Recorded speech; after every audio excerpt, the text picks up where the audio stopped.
Lung cancer rates are improving in the U.S., and that includes people of color. But health officials say more people need to get screened. Aisha's at the First Alert Safety Desk. Well, Tammy, the American Lung Association just came out with its latest report, the State of Lung Cancer Report. It says while the survival rate for people of color improved, there's still lingering disparities. The report looks at lung cancer rates for every state in the U.S. It also looks at national trends in 6 different categories.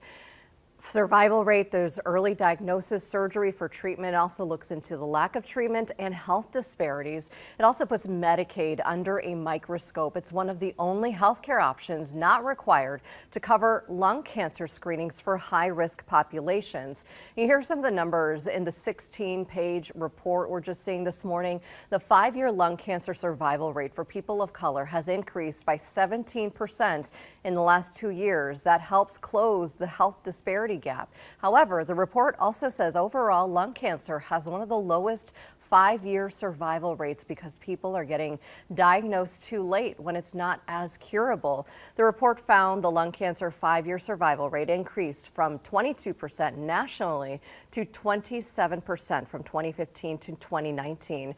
The American Lung Association says it's important to get screened, catch it early. It predicts close to 238,000 people in the U.S. will be diagnosed with lung cancer this year.